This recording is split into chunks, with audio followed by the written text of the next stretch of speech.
नमस्कार मित्रांनो, कसा चालू आहे अभ्यास? आज दिनांक 11 ऑक्टोंबर 2025. या महिन्यात घेतलेला संकल्प रेग्युलर अभ्यास करायचा किंवा स्टडी करायचा संकल्प घेतलेला होता. तो 11 दिवस कंटिन्यू चालला असेल असं मी गृहीत धरतो. ज्यांचा काही कोणाचा मोडला असेल त्यांनी नवीन संकल्प धरून पुन्हा आज 11 तारखेला सुरुवात करावी. आजच्या दिवशी आपण बघत आहोत पोलीस भरती सराव पेपर क्रमांक 73 येणाऱ्या आगामी पोलीस भरतीसाठी. आपला पॅटर्न असतो सामान्य ज्ञान, बुद्धिमत्ता चाचणी, गणित, मराठी, व्याकरण, चालू घडामोडी. यांच्यावर 100 मार्काचा पोलीस भरतीचा पेपर होत असतो. तर याच्यामधून जे काही निवडक टॉपिक्सवरती आहे ते आपण प्रश्न बनवतो 25, आणि त्या 25पैकी तुम्हाला किती मार्क मिळतात ते आपण तुम्हाला कमेंट बॉक्समध्ये तुम्हाला कळवायचे असतात.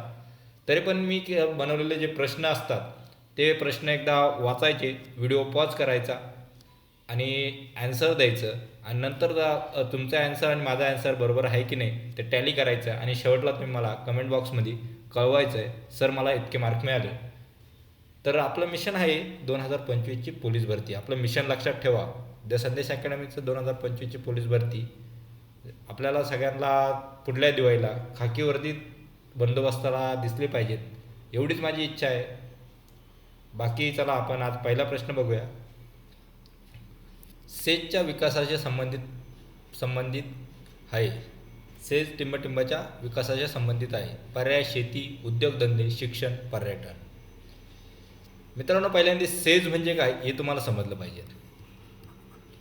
सेज म्हणजे स्पेशल इकॉनॉमिक झोन. एस म्हणजे स्पेशल, ई म्हणजे इकॉनॉमिक्स, आणि झेड म्हणजे झोन.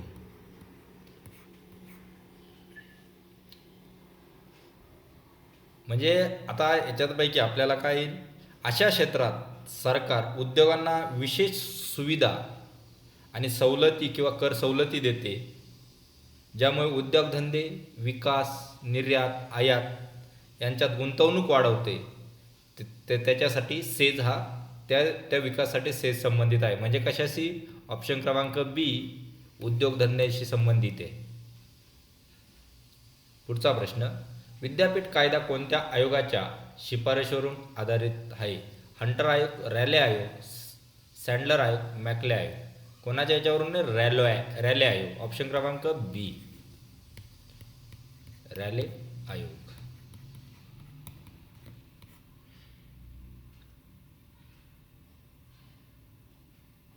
आता रॅले आयोग कधी स्थापन केला होता? 1902 मध्ये मित्रांनो. कधी स्थापन केला होता? 1902 मध्ये. आणि त्याच्या शिफारशीवरून 1904 मध्ये विद्यापीठ कायदा म्हणजे Indian university act, Indian university act म्हणजे विद्यापीठ कायदा.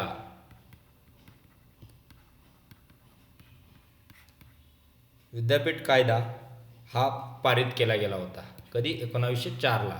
रॅले आयोगाने शिफारस कधी दिली? 1902ला. 2 वर्ष ॲनालिसिस केलं आणि 2 वर्षानंतर 1904ला विद्यापीठ कायदा हा पारित झाला. याच्यामुळे या कायद्याचा उद्देश एकच होता की उच्च शिक्षणाची गुणवत्ता वाढवणे. काय करायची होती? उद्देश काय होता? उच्च शिक्षणाची गुणवत्ता वाढवणे.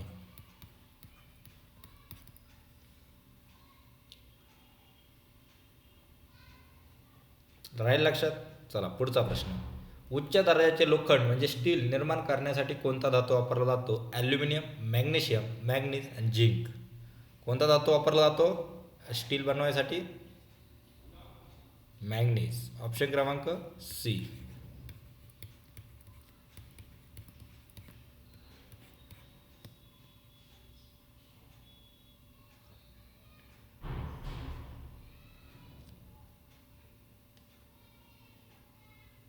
पुढचा प्रश्न, अनाधिकृत व्यक्तीला डेटा समजू नये म्हणून डेटाचे रूपांतर करण्याची कोणती प्रक्रिया आहे?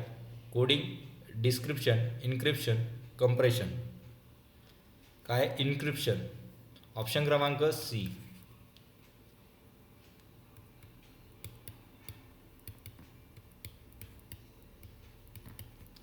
सध्या टी व्हीवर जे ॲड येते, टी व्ही झालं, सगळेच आता मोबाईल यूज करतात. मोबाईलवर एक ॲड येते मित्रांनो, व्हॉट्सअपची. व्हॉट्सअप ॲपच्या ॲड येते की आमचा मेसेज कोणालाही रीड करता येत नाही, म्हणजे कंपनीला सुद्धा हे करता येत नाही. ते काय? इन्क्रिप्शन आहे. म्हणजे अनाधिकृत व्यक्तीला डाटा समजू नये त्या डाटाचे रूपांतर करण्यासाठी कोणती प्रक्रिया? इन्क्रिप्शन. ऑप्शन क्रमांक सी हे तुमचं योग्य उत्तर आहे. पंढरपूर येथे चोखा मेळा धर्मशाळा कोणी बांधली? संत नामदेव, संत एकनाथ, संत तुकाराम, संत गाडगे बाबा. कोणी बांधली? चोखा मेळा संत गाडगे बाबा. ऑप्शन क्रमांक डी योग्य उत्तर आहे.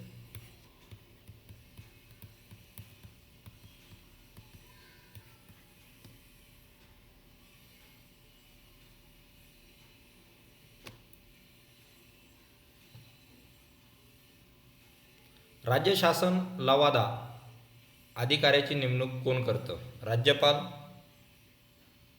मुख्यमंत्री, राज्याचे पंतप्रधान, विधानसभा अध्यक्ष. कोण करतं? राज्यपाल. ऑप्शन क्रमांक ए.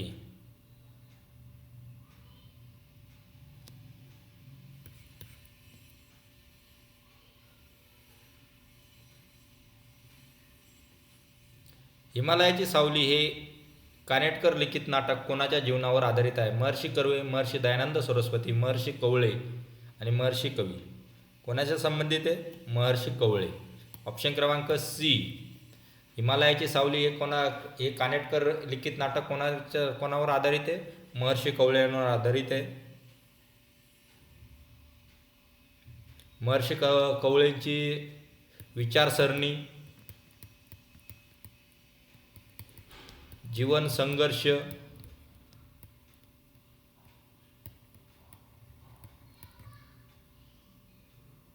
आणि समाजसुधारक कार्य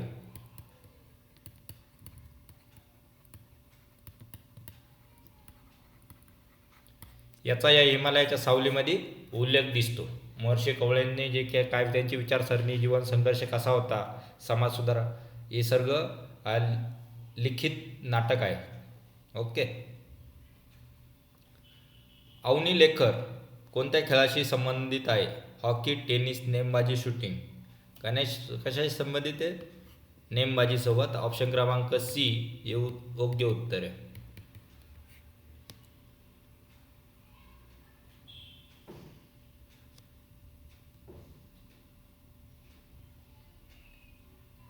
एक ते 100 मधील एकूण किती मूळ संख्या म्हणजे प्राईम नंबर आहे? 24, 25, 26, 27. हे तुमच्या पाठ पाहिजेत. किती आहे? 25. ऑप्शन क्रमांक बी हे योग्य उत्तर आहे. आता मूळ संख्या कोणत्या? आता 100पर्यंतच्या मूळ संख्या विचारल्या, लक्षात ठेवलं तरी चालतील, नाहीतर 25 हे मूळ संख्या आहे. अशा काही प्रश्न ते वन लाईनर प्रश्न आहे. 1 ते 100मध्ये मूळ संख्या किती? 1 ते 100मध्ये विषम संख्या किती? 1 ते 50मध्ये सम संख्या किती? हेच तुम्हाला डायरेक्ट हे वन लाईनरमध्ये तुम्हाला आन्सर आलं पाहिजे. ते म्हणजे तुमचं डायरेक्ट तोंडपाठ पाहिजे. तरी मी तुम्हाला सांगतो की मूळ संख्या कोणकोणत्या आहे? 2, 3, 5, 7, 11, 13, 17, 19, 23, नंतर 29, 31, 37, 41, 43, 47, 57 नाही, 57 नाही, त्या 57 येतो, 57ला भाग जातो. 47, नंतर 53, 59, 61, 67, 71, 73, 79, 83, 89 आणि 97. या टोटल 25 मूळ संख्या आहेत. म्हणजे मूळ संख्या म्हणजे काय? पहिला प्रश्न, मूळ संख्या ते बी तुम्हाला सांगायचं विसरलो.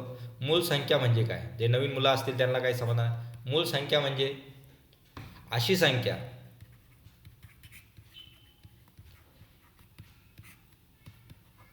की तिला फक्त स्वतःनाच भाग जातो.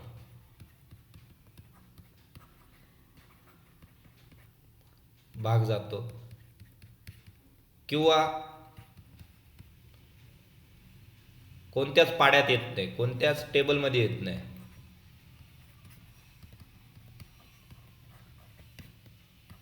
अशा संख्या. 2 ही संयुक्त आणि मूळ संख्या आहे. 3 कोणाच्या पाड्यात येतो? नाही. 3 तीनाच्या पाड्यात येतो पण बाकीच्या याच्यात नाही. 5 कोणाच्याच येत नाही. 7 येत नाही, 11 येत नाही, 13 येत नाही, 17 येत नाही, 19 येत नाही, 23 येत नाही, 29 येत नाही, 31 येत नाही, 37 नाही, 41 नाही, 43 नाही, 47 नाही, 53 नाही, 59 नाही, 61 बी नाही, 67 पण नाही, 71 नाही, 73 नाही, 79 नाही, 83 नाही, 89 पण नाही आणि 97 नाही. या टोटल 25 मूळ संख्या आहे. समजलं? चला आपला मार्कर बदलू. चला पुढचा प्रश्न.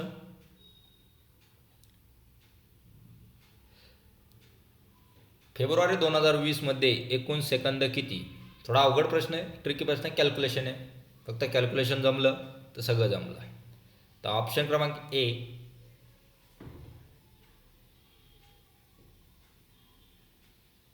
24,19,200, 25,05,600, ऑप्शन सी 26,78,400, पुढचा डी ऑप्शन 24,19,800. ही संख्या दिलेली. आता फेब्रुवारी महिना पहिल्यांदा आपल्याला माहिती आहे फेब्रुवारी. आता लीप वर्ष माहीत पाहिजे. लीप वर्ष कधी येतात? 2000 मध्ये होतं. दर 4 वर्षांनी 2004 म्हणजे 8ला आलं, 12ला आलं, 16ला आलं, म्हणजे 20ला पण काय होतं? लीप वर्ष होतं. फेब्रुवारी महिना किती महिन्याचा होता? 29 दिवसांचा होता. तर पहिलं आपल्याला कॅल्क्युलेशन करायचं आहे. आता एक माहीत झालं की फेब्रुवारी हा लीप वर्ष होता. 2020 हा लीप वर्ष होता पण फेब्रुवारी 29 दिवसाचा आहे. आता एवढं कॅल्क्युलेशन आपल्याला माहिती झालं त्यातले दिवस. आता सरळ आता दिवसाचे सेकंद करायचे. आपल्याला काय विचारलं? सेकंद काढा. दिवसाचे सेकंद किती तास असतात? 24 तास. 60 × 60 सेकंद. सेकंदात रूपांतर होईल 24 गुणिले 3600. 2 शून्य तसेच 36 गुणिले 24 किती होतं? 36 गुणिले 24 864. 86,400 सेकंद झाले. हे झाले एक दिवसाचे. किती? 1 डे मधले. आता 29 दिवस आहे आपले. सरळ 29 गुणिले 86,400 शेवटचे 2 शून्य. 864 गुणिले 29 करा. जे काय उत्तर येणार आहे आपलं ते किती येणार आहे? 25,05 उत्तर येईल. यांचा गुणाकार केला तर त्यामुळे काय उत्तर येणार आहे? 2,05,500 सेकंद हे आपलं योग्य आन्सर असणार आहे. समजलं सगळ्यांना? ऑप्शन क्रमांक बी हे योग्य उत्तर आहे. भारतात किती केंद्रशासित प्रदेश आहेत सध्या? 7, 8, 9, 10. किती आहे? 8 आहे. ऑप्शन क्रमांक बी योग्य उत्तर. तरी तुम्ही म्हणशाल सर केंद्रशासित प्रदेश 8 कसे काय? हा एक महत्त्वाचा मुद्दा. कारण जम्मू आणि काश्मीरचे 2 केंद्रशासित प्रदेश बनले. एक जम्मू अँड काश्मीर, दुसरा लडाख. ओके. पण मित्रांनो यांचे 2 बनले तर एक एकत्र झालेला आहे. तो कोणता झाला ते बी तुम्हाला सांगतो. चला पहिल्यापासून आपण पहिले सांगू. पहिली दिल्ली आपली लक्षात ठेवू, राजधानी आहे.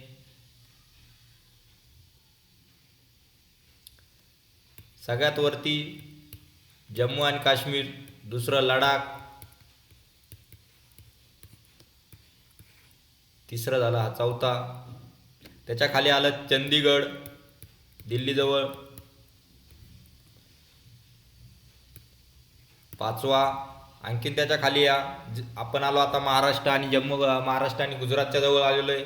तिथं कोणतं आहे, दादरा आणि नगर हवेली, प्लस मित्रांनो त्याच्यात एक ॲड झालेली, त्या दोन्ही मिळून एक झालेली दमण आणि दीव. आता दोघांमिती हे झालेले आहे एकत्र, त्यामुळे 8 राहिल्या, 9 झाल्या असत्या.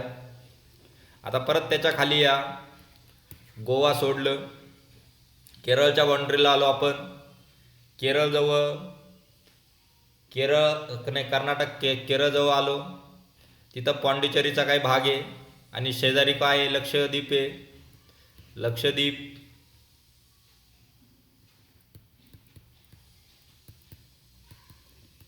त्याच्या शेजारीच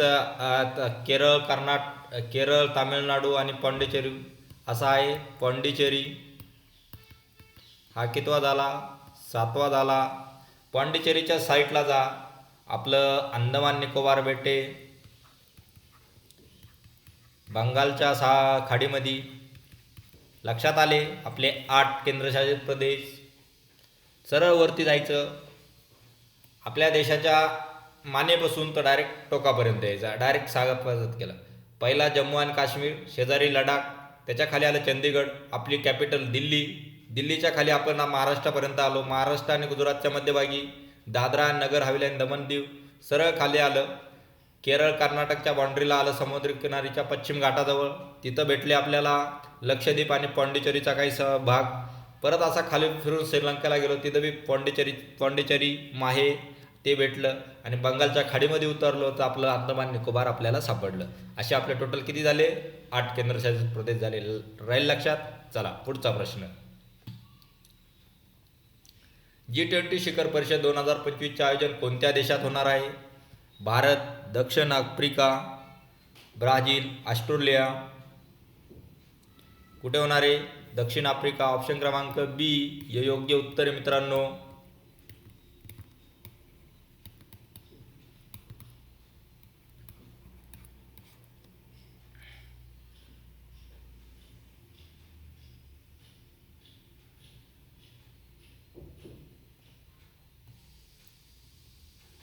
तापी नदीचा उगम कुठे झाला? अमरकंटक, सतपुडा, मुलताई, नर्मदा घाटी. कुठे झाला? मुलताई. ऑप्शन क्रमांक सी योग्य उत्तर आहे. तापी नदी ही कोणती प्रवाह नदी आहे? पश्चिम वाहिनी आहे का पूर्व वाहिनी? कोणती आहे? पश्चिम वाहिनी नदी आहे. तापी ही कोणाची उपनदी आहे? नर्मदा. लक्षात राहील, नर्मदाची उपनदी. महाराष्ट्रातल्या कोणकोणत्या जिल्ह्यातून वाहते?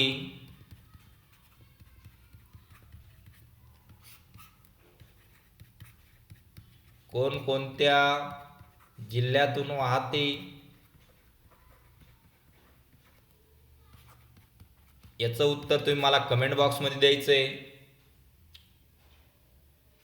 आणखीन दुसरा प्रश्न, कोणत्या समुद्राला मिळते? हे मी तुम्हाला सांगतो. समुद्राला मिळते,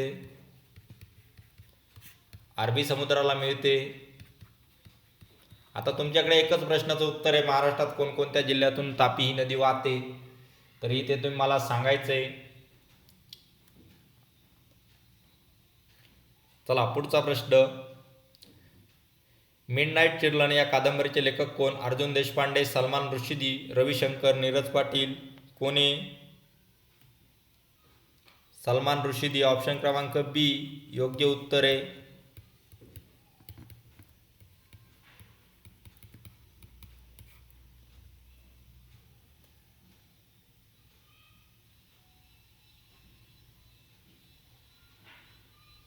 महाबळेश्वर आणि महाड मार्गावर कोणता घाट येतो? कसरी घाट, अंबानेळी, भोपळे घाट, पन्हाळा घाट. कोणता घाट येतो?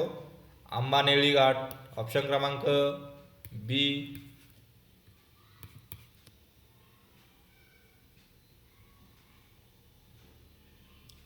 शासकीय कर्मचाऱ्यांना ताकीद देण्यासाठी वापरले जाणारे दस्तऐवज पत्रकाला काय म्हणतात? नोटीस, आदेश, ज्ञापन, प्रस्तावना. काय म्हणतात? ज्ञापन म्हणतात. ऑप्शन क्रमांक सी.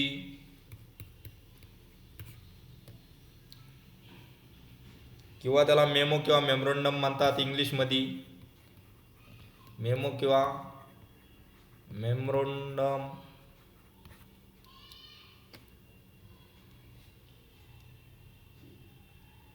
ब्रिटिशांविरोधी पंजाबमध्ये झालेल्या कुका आंदोलनाचे नेते कोण होते? Bhagat Singh, Robert Clive, Ram Singh, Sukhdev. मित्रांनो, सरळ सरळ एक उत्तर दा असंच कटते. रॉबर्ट क्लाइव्ह हे ब्रिटिशांच्या विरोधात कसे काय जातील? तो ब्रिटिशांचा मेन माणूस होता.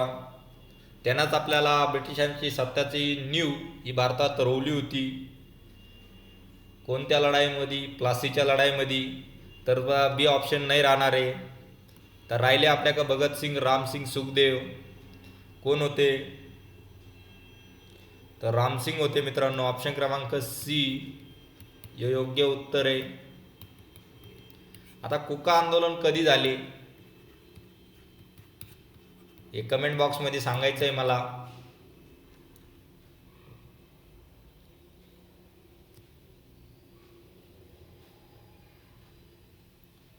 अमरावती ते शिवाजी शिक्षण संस्था अमरावतीमध्ये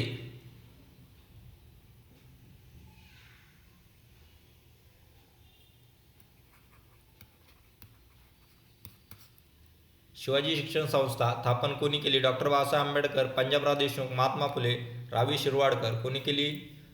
ऑप्शन क्रमांक बी. डॉक्टर पंजाबराव देशमुख.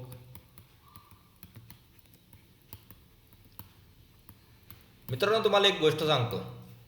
ज्यावेळेस अमरावतीचा विचार येतो तर दोन नावं कायम लक्षात ठेवायचं. पंजाबराव देशमुख डॉक्टर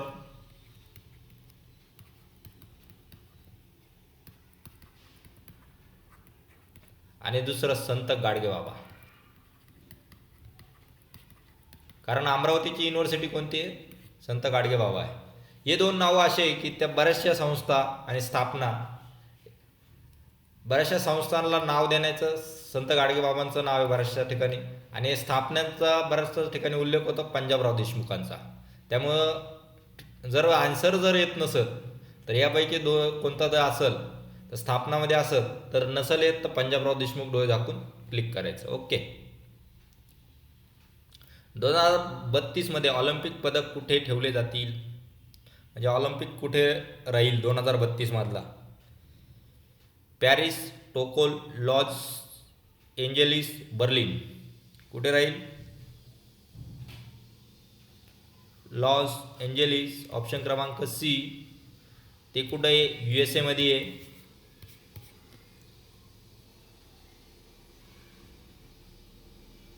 छत्रपती शिवाजी महाराजांनी स्वराज्य स्थापनेवेळी सर्वप्रथम कोणता किल्ला जिंकला? रायगड, तोरणा, सिंधुदुर्ग, प्रतापगड. तोरणा. ऑप्शन क्रमांक बी.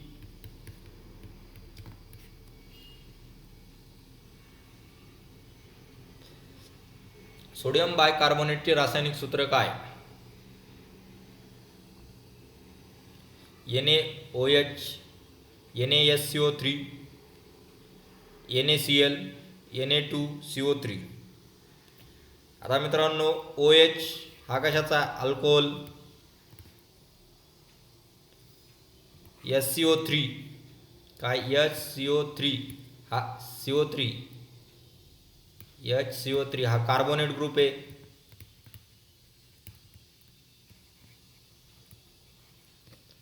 हा सोडियम क्लोराईड आहे. हा सगळ्यांनाच माहीत असेल. म्हणजे आपलं मीठ.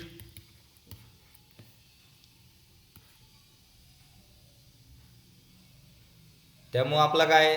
NaSCO3. आपल्याला काय विचारला? कार्बोनेट. कार्बोनेटचा ग्रुप काय? SCO3. त्यामुळे आपला काय येणार आहे, ऑप्शन क्रमांक बी हे योग्य उत्तर आहे, सोडियम बायकार्बोनेट. बिटकॉइन डिजिटल चलनाचा शोध कुणी लावला? Elon Musk, Satoshi Nakamoto, Mark Zuckerberg, विकेलवॉन्स. कुणी लावला? सातोशी नाकामोटा, ऑप्शन क्रमांक बी यांनी बिटकॉइनचा शोध लावला. तो कधी लावला होता? 2008 मध्ये.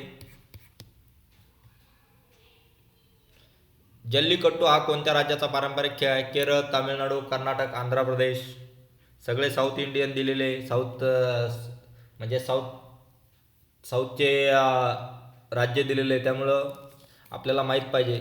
एक साऊथचा दिला आणि बाकी सगळे नॉर्थचे दिले तर समजून घ्यायचं साऊथचा आन्सर जल्लीकट्टूला क्लिक करायचं. पण आता इथं काय दिलेले? सगळे साऊथचे दिलेले, त्यामुळे आपल्याला ॲक्युरेट आन्सर माहीत पाहिजे. तामिळनाडू, ऑप्शन क्रमांक बी. हा जल्लीकट्टू सण कसा असतो? बैलांच्या शर्यती पाण्यामध्ये.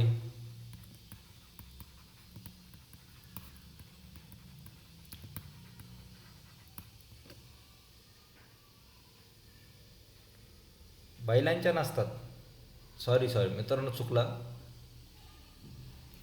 जल्लीकट्टू हा केरळमध्ये एक वेगळा खेळला जातो बैलांचा. तामिळनाडूमध्ये ते सांडाला पकडणे, एक सांडा असतो, ऑप्शन क्रमांक बी सांडा असतो. त्याला पकडण्यासाठी जी शर्यती असतात.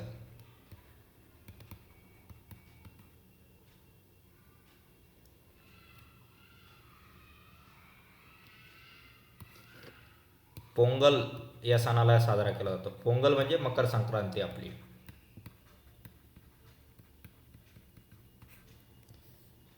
त्यांच्याकडे पोंगल म्हणतात, आपली मकर संक्रांतीला हा साजरा.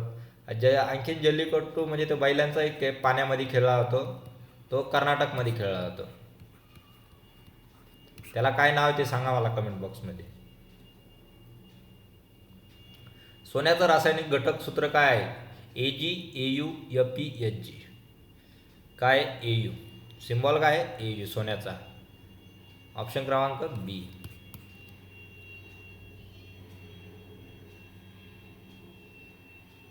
कोणाजवळ अनाथ बालिकांना घेऊन येणे कोणी सुचवले? महर्षी कर्वे, महर्षी दयानंद सरस्वती, महर्षी कवळे आणि महात्मा फुले. कोणी? महर्षी कवळे, ऑप्शन क्रमांक सी. आता महर्षी कवळे यांच्या जीवनचरित्रावर जी कानेटकरांनी नाटक लिहिलं, ती कोणतीच कादंबरी होती? हिमालयाची सावली या कादंबरीत ते वाक्य आहे, लक्षात राहील. अशा प्रकारे मित्रांनो आपले 25 प्रश्न संपलेले आहेत. तर 25 पैकी तुम्हाला किती मार्क मिळाले ते तुम्ही मला कमेंट बॉक्समध्ये कळवशाल. व्हिडिओ आवडला असेल तर नक्की लाईक करा, शेअर करा, कमेंट करून काही प्रॉब्लेम असेल तर कमेंट करून आम्हाला सांगा. अभ्यास कंटिन्यू ठेवा. पोलीस भरती 3-4 महिन्यात निघेल असं वाटतंय, कारण सध्या जे काय जो प्लॅटफॉर्म बनवला होता तो फ्रॉड होता, डिक्टो कॉपी होता तो. पोलीस भरतीसारखा महाराष्ट्राच्या, ते पकडले गेले. तरी तुम्ही आता अभ्यासाकडं दुर्लक्ष करू नका. पोलीस भरतीचं नोटिफिकेशन नाही आहे, त्यामुळं अभ्यास करत राहा. तुम्ही नवे असाल तर चॅनलला सबस्क्राईब करा. डेली संध्याकाळी